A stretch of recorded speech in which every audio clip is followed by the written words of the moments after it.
नमः सिद्धेभ्यः।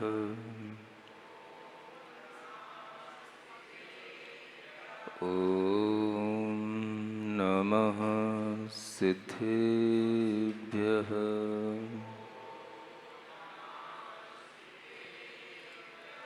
ॐ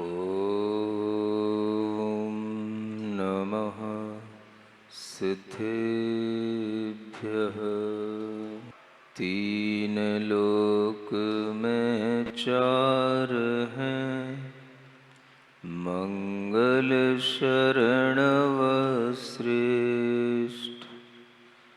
अरहत सिद्ध व साधुगण, धर्म जैन जग ज्येष्ठ। तीर्थंकर जिन देव की, जिन वाणी को ध्याय। सार्वधर्म संक्षेप से, कहूँ चित्त हुलसाय। देवादिदेव आदिम तीर्थंकर श्री आदिनाथ भगवान की, वर्तमान शासन नायक श्री वर्धमान महावीर भगवान की, परम पूज्य आचार्य गुरुवर श्री विद्यासागर जी महाराज की। नई छेड़ाला के द्वितीय ढाल से 8 अंगों के दृष्टांतों के माध्यम से आप लोगों को 8 प्रकार के जो विशिष्ट प्रसिद्ध जन हुए उनसे परिचित किया जा रहा था। मुनि वज्र अंतिमे अंग नाम, यह जो नई छेड़ाला में वज्र कुमार मुनि का अंतिम अंग में नाम लेकर के, जिसे आचार्य समंतभद्र महाराज ने अपने रत्नकंड श्रावकाचार में कहा है, उसी कथानक को आपके सामने कल भी रखा गया था और वो कथानक अभी अवशिष्ट भी है। वज्र कुमार की बात कल आपसे कही थी।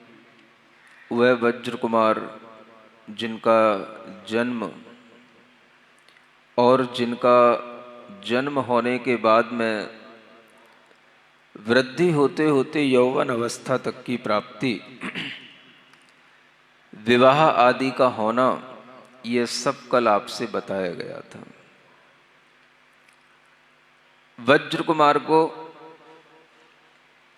धीरे धीरे जब अपने जीवन में अपना युवराज का कार्यभार संभालते हुए ये भी बताया गया था कि जब उन्होंने अपने पिता दिवाकर विद्याधर की खोई हुई राज्य संपदा को, छीनी हुई राज्य संपदा को भी उन्होंने वापस दिला दिया था। इस घटना से वज्र कुमार का यश चारों ओर फैला और उनके पिता दिवाकर बहुत प्रसन्न हुए कि इस पुत्र के लिए मेरा पालन पोषण करना सार्थक हुआ। कई दिनों के बाद उन्हीं दिवाकर विद्याधर की एक दूसरी रानी से एक और पुत्र की प्राप्ति उन्हें हुई और उस रानी को यह भय लगने लगा कि वज्र कुमार के रहते हुए मेरे पुत्र को राज्यभार की प्राप्ति होना असंभव है। इसलिए कुछ ऐसी चर्चाएं उसने फैलाना शुरू की कि ये वज्र कुमार कौन है, कहाँ से आया है, कुछ पता नहीं है। उससे कुछ पता पड़ा होगा और कोई भी बात दुनिया में कभी भी छिपती नहीं है। पुरानी घटनाएं भी हों तो पुराने लोग कुछ ना कुछ बताते रहते हैं। जब किसी का यश बढ़ता है तो कुछ लोग ऐसे भी होते हैं कि उस यश पर कोई कीचड़ डालने के लिए, कोई कलंक लगाने के लिए किसी पुरानी बात को याद करके भी आगे रख देते हैं, ताकि इसकी यश कीर्ति में कुछ मलिनता आ जाए। यह जगत का स्वभाव है। किसका? स्त्री पुरुष का नहीं, यह जगत का स्वभाव है। और इस स्वभाव के चलते हुए धीरे धीरे वज्र कुमार को ये एहसास होने लगा कि मेरे सामने चर्चा आ रही है कि इसका वास्तविक पिता कौन है, इसका घर कहाँ है, कुल क्या है, माँ कौन है। कुछ ऐसी चर्चाएं उसके सामने आने लगी। एक दिन जब ये चर्चा उसने अपनी कुछ माँ के मुंह से निंदा के रूप में सुनी तो उसका मन बहुत उद्वेलित हुआ और उसने अपने पिता से जाकर के साक्षात ही इस तरह का प्रश्न रख दिया। यह नम्रता के साथ में विनती करते हुए प्रश्न रखा कि हे पिताश्री, यह बात मेरे लिए पूछना उचित नहीं है, फिर भी बात कानों में आ रही है, इसलिए अब मेरे मन में यह भाव बहुत दृढ़ हो गया है कि मैं इस बात को स्पष्ट रूप से जानना चाहता हूं कि आखिर मैं किसका पुत्र हूं, मेरे पिता कौन हैं, आप मुझे यहां कहां से लाए। ये सब बातें मुझे अब स्पष्ट जानने की इच्छा उत्पन्न हुई है। और आप जानते हैं कि मेरे मन में अगर कोई इच्छा आ जाती है तो फिर वह जब तक मन को उसका समाधान नहीं मिलता मैं चैन नहीं लेता। ये मेरा स्वभाव है। इसलिए आपको ये बात अब स्पष्ट रूप से मुझे बतानी पड़ेगी। तब उन दिवाकर विद्याधर ने उन्हें वह सब बात बताई कि आप शिशु अवस्था में, नवजात शिशु के रूप में किस पर्वत पर किन मुनि महाराज के समक्ष आपको हमने पाया और वहां से ही लाकर के आपका पालन पोषण किया। उन्हीं मुनि महाराज के पास में चलते हैं और मुझे ये पक्का विश्वास है कि आप उन्हीं के पुत्र हैं।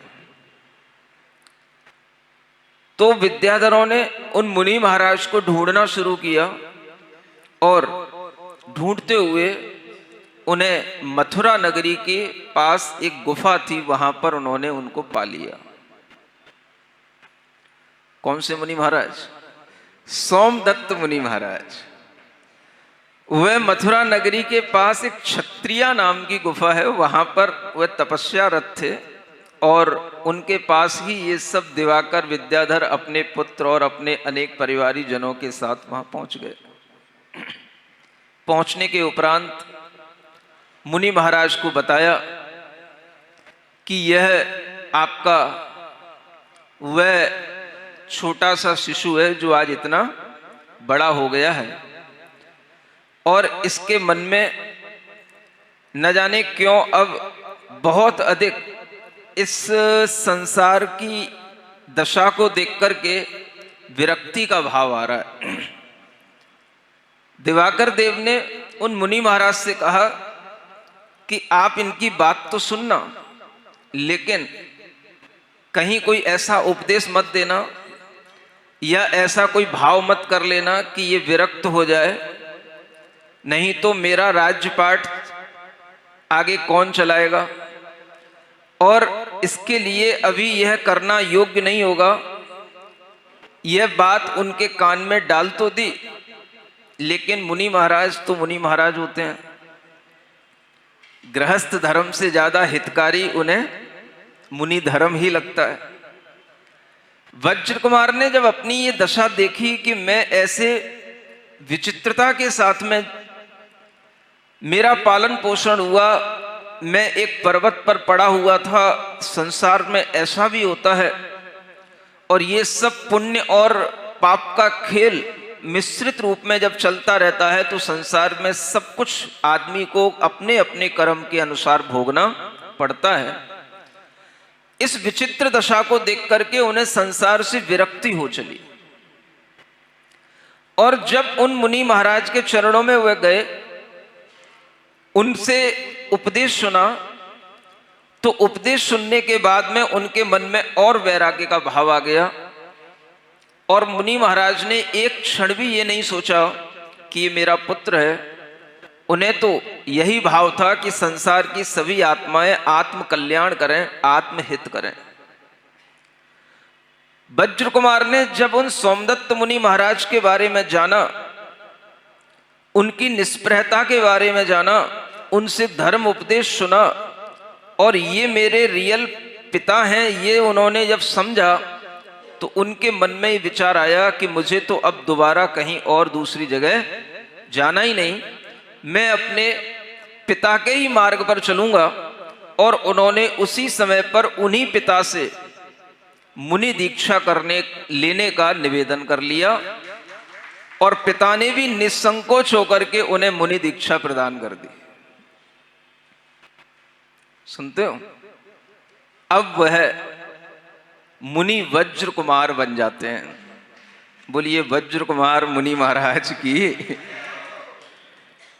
विद्याधरों का जीवन प्राप्त करने के बाद विद्याधर राजाओं का मुनि बनना अपने आप में बड़ा प्रभावशाली होता है, क्योंकि अनेक विद्याएं जिनके पास रहती हैं उन सबका त्याग करके वह मुनि बनते हैं।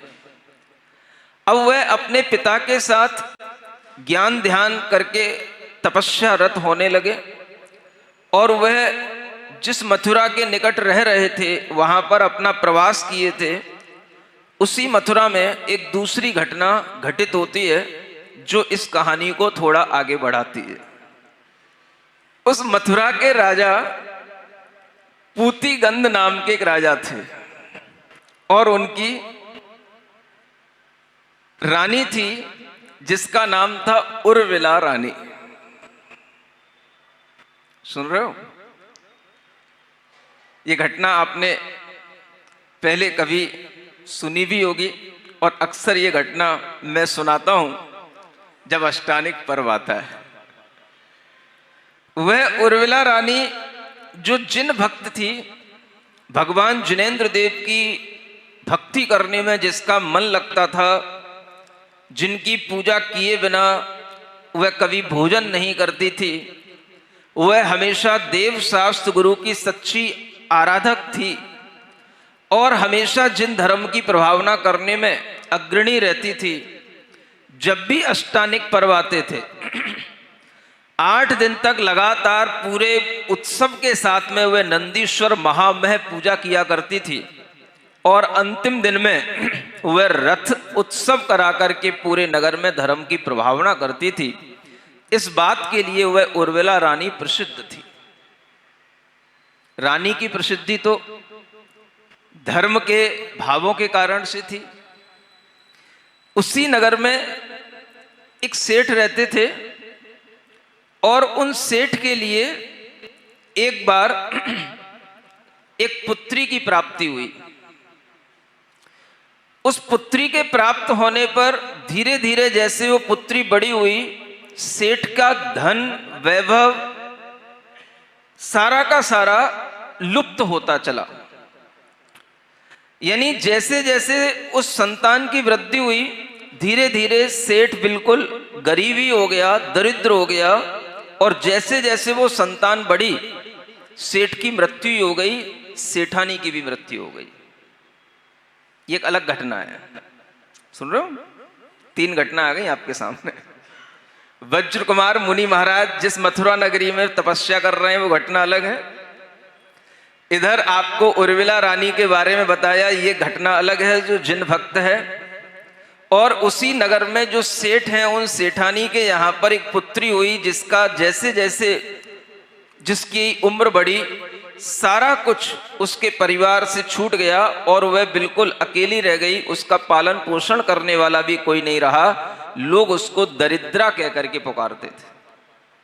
क्या इससे बुरा नाम और क्या हो सकता है? उसका नाम ही रख दिया गया दरिद्रा। सोचें आप, संसार इसी तरह की दशाओं का नाम है। कहीं पुण्य की दशाएं मिलती हैं, कहीं पाप की दशाएं मिलती हैं, कहीं पुण्य पाप के मिश्रण से सुख और दुख समय समय पर जीवों को देखने को मिलते हैं। इसलिए संसार से विरक्ति बुद्धिमान पुरुष इसीलिए ले लेते हैं कि इन पुण्य पाप की उलझनों की पराश्रितता से हम अपनी आत्मा को कब स्वतंत्र बनाएं। सुनते हो? सच्चा स्वतंत्रता दिन वह होता है जब आपके अंदर कभी ये भाव आए कि हम ये पुण्य और पापमय संसार को हमेशा के लिए छोड़ करके अपनी आत्म साधना करके अपनी आत्मा को पुण्य और पाप से मुक्त करके शुद्ध आत्मा बनाने का भाव करें। वो सच्ची स्वतंत्रता का दिवस आपके लिए होगा। स्वतंत्र होना है कि नहीं? इसी तरह के स्वतंत्रता के भावों से आप परिचित हो। पिता और पुत्र हो तो कैसे हो? बोलो, सोमदत्त और वज्र कुमार जैसे। जिन सोमदत्त मुनि महाराज ने उस पुत्र की उस समय पर भी किसी भी तरह से मोह की भाव की प्राप्ति करते हुए उसकी कोई चिंता नहीं की, और आज जब वह पुत्र सर्व समर्थ होकर के उनके सामने आ गया, बड़ा होकर के आ गया, तो एक क्षण भी उन्हें मोह भाव उत्पन्न नहीं हुआ और उसको उन्होंने मुनि दीक्षा देकर के उसे तपस्या करने में रत कर दिया। ये एक तरफ मोक्ष पुरुषार्थ की घटना, एक तरफ वह उर्मिला रानी के धर्म पुरुषार्थ की घटना, और एक तरफ यह सेठ के यहां पर जो सेठानी के यहां पर जो बच्ची हुई दरिद्रा, एक उसके पाप की घटना, पाप पुण्य की घटना। यूं कहें एक तरह से संसार को चारों ओर से अगर हम देखना चाहें तो इन तीनों घटनाओं को एक साथ देखें। संसार में सब तरह के जीव अपनी अपनी योग्यता के अनुसार हर तरह का कार्य किया करते हैं। जब वह दरिद्रा ऐसी स्थिति में आ गई कि उसके माता पिता मर गए, घर में कोई उसका पालन पोषण करने वाला नहीं, खाने पीने के लिए उसके पास में नहीं, जैसे प्लेटफॉर्मों पर यहां पर लोग पड़े रहते हैं ऐसे पड़े पड़े हुए किसी भी तरीके से अपना जीवन गुजारने लग गई। सुनते हो? एक दिन दो मुनि महाराज वहां से निकलते हैं और उस दरिद्रा को देख करके उन दोनों मुनि महाराजों के लिए देखने को मिलता है कि देखो कितनी गरीब है कि ये सड़क पर पड़े हुए दाने बीन बीन करके अपना पेट भर रही है। जैसे कभी कबूतरों के लिए दाने डाल देते हैं, कबूतर जैसे चुगते हैं, ऐसे दाने बीन बीन करके अपना पेट भर रही। दोनों मुनि महाराज सामने से निकलते हैं। रिद्धिधारी मुनि महाराज थे, एक का नाम नंदन था और दूसरे का नाम अभिनंदन था। सुन रहे हो? नंदन बड़े थे, अभिनंदन छोटे थे। अभिनंदन मुनि महाराज ने कहा, देखो कितनी दरिद्र है ये, इसके पास खाने को भी नहीं है, दाने भी इसके कैसे जमीन पे पड़े हुए दाने, कच्चे दाने उठा उठा करके कहीं से भी बीन बीन करके अपना पेट भर रही है। तो वो बड़े मुनि महाराज नंदन महाराज कहते हैं, महाराज समय सबका एक जैसा नहीं होता। आज ये दरिद्रा दिख रही है, लेकिन इसका भविष्य मुझे अपने ज्ञान में दिख रहा है, और ये आगे आने वाले जीवन में बहुत बड़ी रानी बनेगी, यहां के राजा की रानी बनेगी, पट्टरानी बनेगी। ये आज तुम्हें दरिद्रा दिखाई दे रही है। सुन रहे हो? तुम सुन रहे हो या ना सुन रहे हो, ये बात उस समय पर वहां पर कुछ बौद्ध भिक्षु घूम रहे थे, उन्होंने सुन ली। किसने? हाँ, उनके जैसे यहां पर सिपाही घूमते रहते हैं, ऐसे बौद्धों के कुछ लोग घूम रहे थे, भिक्षु घूम रहे थे, उन्होंने सुन ली। और उस बात को सुनकर के उनके मन के अंदर ये विचार आया कि देखो साधु ने बात कही है, ये बात अगर सच हो गई तो अपने लिए इस बात से बहुत बड़ा फायदा मिलेगा। क्या करना? इसको उठा लो और इसको अपने जो वसति का है, मठ है, वहां पर ले चलते हैं और वहां इसका पालन पोषण करते हैं। अगर साधु की बात फल गई तो पूरे राज्य में बौद्ध धर्म फैल जाएगा।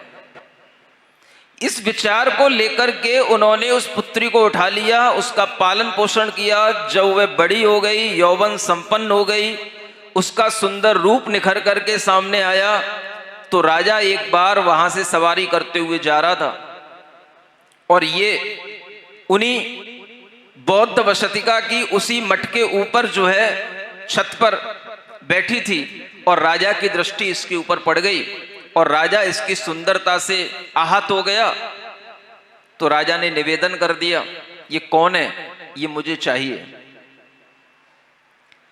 वहां के जो भी लोग थे उन सबने इस निवेदन को स्वीकार करने से पहले शर्त रख दी कि अगर राजा बौद्ध धर्म स्वीकार कर ले और इसको धर्म करने की स्वतंत्रता दे तो मैं इसका विवाह राजा से करा दूंगा। राजा उस समय पर धर्म कहां देख रहा था, राजा को तो काम का भूत चढ़ा हुआ था। उसने ये बात स्वीकार कर ली और उसका विवाह उसके साथ हो गया और विवाह होने के बाद में वह बुद्ध दासी के रूप में उसको उस समय पर कहा जाता था और वह बुद्ध दासी के रूप में वह राजा के साथ में रानी बनकर के रहने लग गई। कौन? वह दरिद्रा। सुन रहे हो? रानी बन गई। अब दो रानियां हो गई, एक उर्मिला है और दूसरी बुद्ध दासी है। जब उर्मिला के लिए अष्टानिक पर्व पर इस तरह से जिनेंद्र भगवान की भक्ति करने का उत्सव, रथोत्सव मनाने का भाव आया, तो उसी समय पर यह बुद्ध दासी भी उससे क्या कहें, स्त्री का स्वभाव क्या होता है? एक स्वभाव जो जन्मजात होता है वो क्या होता है? दूसरी स्त्री से ईर्ष्या करना। वह अपने आप में सोचने लगी कि राजा इसकी भावना को पूरा करता है तो अब मैं नई रानी हूं, मैं पट्ट रानी हूं, मैं भी इस राजा की रानी हूं, राजा मेरी भी भावना को पूरा करेगा। तो उसने बीच में अपनी बात रख दी। रथ पहले बुद्ध का निकलेगा, बाद में उर्मिला रानी का जैन रथ निकलेगा। सुनते हो? राजा ने कहा मैं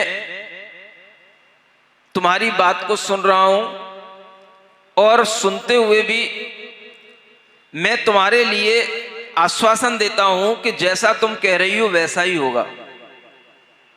और यह बात उर्मिला को पता पड़ गई।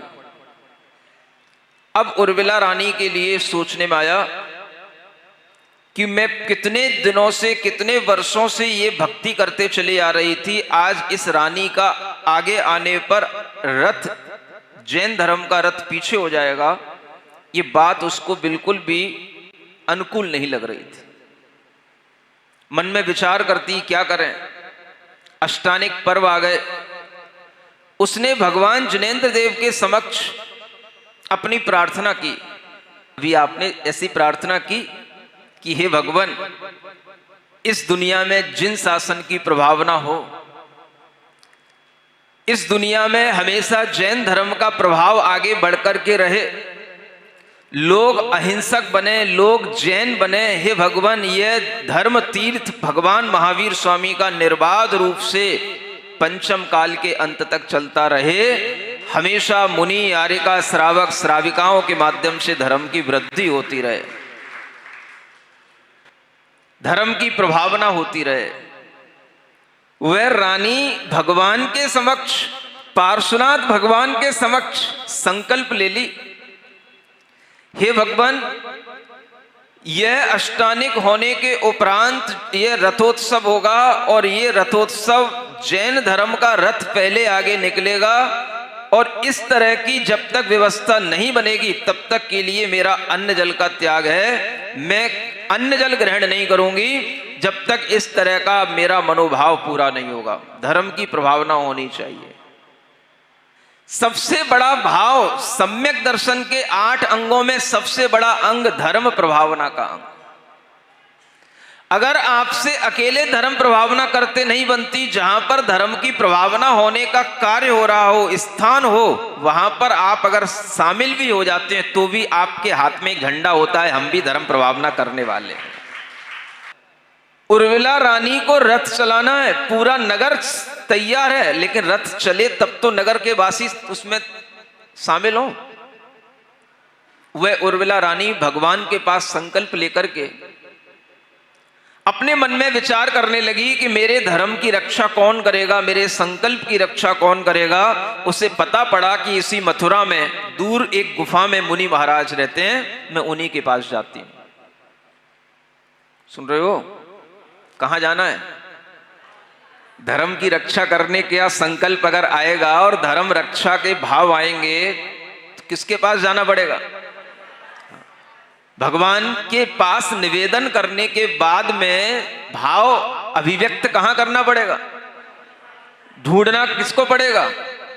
ये सीखो उर्मिला रानी से। मैं कह रहा हूं इन 8 अंगों के जो ये 8 चरित्र हैं, इनका अगर हम चिंतन करेंगे तो हमारे अंदर धर्म भाव आएगा, नहीं तो खाते पीते पूरा जीवन निकल जाएगा, कुछ नहीं आएगा। वह भगवान पार्श्वनाथ के चरणों में निवेदन करके संकल्प लेकर के मुनि महाराज के पास गई और वहां जाकर के उस समय पर उसने अपना मनोभाव रखा, महाराज अब धर्म की रक्षा करना आपके ऊपर है, मैं कुछ नहीं जानती। यह धर्म का रथ पहले सदियों से चलता आया है, आज भी अष्टानिका के इस पूर्ण दिन पर जब इसकी पूर्णता होगी तो उस समय पर यह रथ, जैन धर्म का रथ पहले चलना चाहिए। मैं आपके चरणों में निवेदन करके, इतनी विनती करके मैं जा रही हूं। संयोग की बात, वह मुनि महाराज जिस घराने से आए थे वो विद्याधरों के घराने थे। सुन रहे हो? विद्याधर राजा लोग, ये सभी दिवाकर आदि विद्याधर अपनी सेनाओं के साथ मुनि महाराज के दर्शन करने अक्सर आते रहते थे। वह मुनि महाराज के दर्शन करने आए, उन्हें लगा कि आज इनके लिए कुछ कार्य बता देना चाहिए, और अगर आज धर्म संकट की घड़ी है तो एक महिला की भावना, केवल एक महिला की भावना नहीं है, ये पूरे जैन धर्म की प्रभावना की बात है, जिसका बीड़ा उस महिला ने उठा रखा है। महिलाएं अगर कभी कभी ईर्ष्यालु भी होती हैं तो धर्म की प्रभावना करने वाली भी होती हैं। सुन रहे हो? और इन 8 अंगों में देखोगे तो कई महिलाओं के नाम आपको मिलेंगे। इसलिए ये मत कहना कि आचार्य या धर्म तीर्थ को चलाने वाले लोग पक्षपात करते हैं। सबसे ज्यादा नाम महिलाओं के भी आपको इन 8 अंगों में मिलेंगे। समझ आ रहा है? एक अनंतमती का नाम पहले आया, रेवती रानी का नाम आया, और फिर यह उर्मिला रानी का नाम सामने आ रहा है। सुन रहे हो? यह उर्मिला रानी का नाम भले ही इतिहास के पन्नों में दबा हुआ था, उजागर नहीं था, लेकिन जब से ये अष्टानिक पर्वों में महामय नंदीश्वर की पूजाएं होने लगी, तब से उर्मिला रानी ये नंदीश्वर की प्रमुख नायिका के रूप में, महारानी के रूप में उभर करके आ गई, और इसी उर्मिला रानी के आगे रख करके ये महामय नंदीश्वर की पूजाएं की जाती हैं। यही नंदीश्वर अष्टानिक पर्व मनाने का प्राचीन ढंग है, जो आप लोगों ने सब खो दिया, बिगाड़ दिया। यही प्राचीन पद्धति है जो पुराण पुरुष भी इसी तरह से अष्टानिक पर्व मनाते आए। नंदीश्वर को, उन पर्वों को नंदीश्वर पर्व कहा जाता है। नंदीश्वर के जिनालयों की पूजा करने के लिए ये पर्व होते हैं, और उसको भूल करके न जाने लोग क्या क्या करने लग गए। समझ आ रहा है? उर्मिला रानी का भाव 8 दिन तक भगवान की पूजा करने का रहा। खूब प्रभावना के साथ, अनेक लोगों के साथ उसने अपने जिनालय में भगवान की खूब आराधना की, और उसके बाद में रथोत्सव निकलने का जब समय आया तो उस समय पर उसके सामने यह अंतराय आया, लेकिन उसने अपना निवेदन भगवान के सामने भी किया और गुरु उपस्थित थे तो उनके सामने भी किया। उन दिवाकर आदि जो विद्याधर थे उनके लिए उन वज्र कुमार मुनि महाराज ने कहा, आप लोग यहां दर्शन करने आए हो, अच्छी बात है, आज आपको एक अच्छा कार्य करना है, धर्म प्रभावना का काम करना है। इस मथुरा नगरी में जाओ और यहां पर कोई दूसरी रानी इस धर्म के रथ को आगे निकलने में अंतराय डाल रही है, तुम लोगों के लिए मैं आशीर्वाद देता हूं कि तुम सभी लोग जाकर के जैन धर्म का रथ पहले निकलवाओ और धर्म की प्रभावना करो, यह कार्य तुमको पहले करके आना है। विद्याधर तो विद्याधर, मुनि महाराज का आशीर्वाद मिल गया, इससे ज्यादा और क्या चीज। और जो कार्य हम कर सकते हैं उसको करने में समर्थ हैं और मुनि महाराज की प्रेरणा से हो जाए फिर तो कोई संशय की बात ही नहीं। वह सभी विद्याधर चले और आने के बाद में उस पूरी मथुरा नगरी के उस राजा के आंगन को चारों ओर से विद्याधरों की सेनाओं ने चारों ओर से इस तरह से घेर लिया कि चारों ओर विद्याधरों के अलावा और कोई दिखाई नहीं दे रहा। और उन्होंने अपने विद्याधर की श्रेणियों से सारे बुला लिए, सेनाएं सब आ गए और सारे आकर के जब वहां पर उस राजमहल में उपस्थित हो गए तो राजमहल में तो अब होना क्या था, आदमी तो उन्हीं को देख करके तितर बितर हो गए। इतने सारे हवाई जहाज कहां से गए, यहां पर नहीं समझ में आया। एक हवाई जहाज आ जाता है तो सब लोग उसी की ओर देखने लग जाते हैं, बच्चे से लेके बड़े तक। वहां तो ढेर हवाई जहाज खड़े हो गए, जितने भी विद्याधर सब अपने अपने विमान लेकर के भू भू करते हुए और जैन धर्म की जय करते हुए सब धर्म ध्वज हाथ में लेकर के उस राजमहल में उतर गए। सब वहां पर खड़े खड़े देखते रह गए। इन विद्याधरों से तो कोई टक्कर ले ही नहीं सकता। अगर किसी ने भी आगे बढ़ करके कुछ काम किया तो एक विद्या फूकेंगे, मूर्छित होकर गिर पड़ोगे यहीं पे। ये विद्याओं का काम होता है, ये सब उनके पास में रहता है। किसी ने भी कोई भी वहां आपत्ति दर्ज करने का साहस ही नहीं किया। खुद राजा भी कुछ नहीं कर पाया और राजा तो कुछ नहीं था, राजा तो मजा ले रहा था, देख रहा था। उसे तो नई रानी पर आसक्ति थी, इसलिए उसका भाव बढ़ाने के लिए उसने कह दिया ठीक है तुझे जैसा करना तू कर। तो राजा तो मध्यस्थ था, लेकिन उस रानी को भाव राजा के कारण से मिल गया, इसलिए उसने यह अंतराय डाल दिया और उर्मिला रानी के लिए संकट आ गया।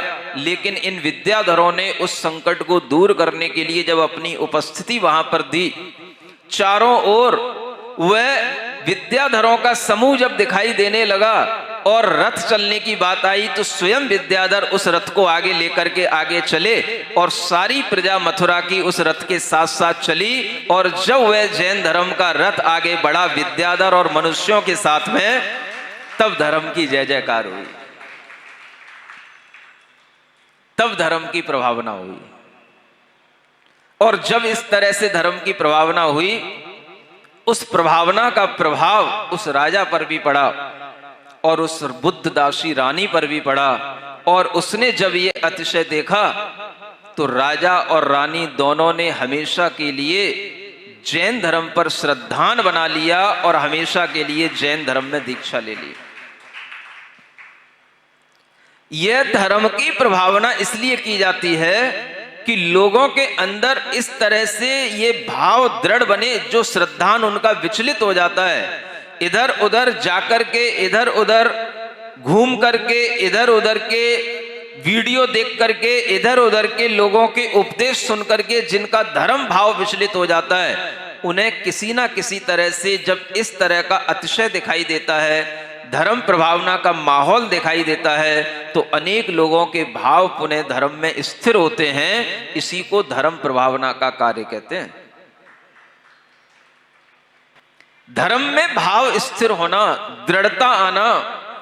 आप लोगों के मन में भी अनेक तरह के विचलन हैं, अनेक तरह की मलिनताएं हैं, अनेक तरह के आप लोगों के मन में भी इन बाबा के पास, उन बाबा के पास, इन भगवान के पास, उन देवी के पास, उन देवता के पास, ये जो आपके अंदर विचलन रहती है, जब आप इस तरह के कभी उपदेश सुनते हैं तो आपके मन में भी कहीं ना कहीं परिवर्तन आता है, और ये जो परिवर्तन आता है इसी का नाम धर्म प्रभावना कहलाता है।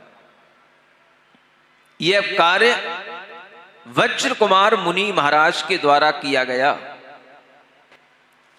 आचार्य समंतभद्र महाराज ने वज्र कुमार मुनि का नाम लिया, लेकिन जब इस कहानी को मैंने गहराई से पढ़ा तो मुझे लगा कि इसमें उर्मिला रानी का भी बहुत बड़ा योगदान है, क्योंकि उसके संकल्प के बिना तो मुनि महाराज भी क्या करते।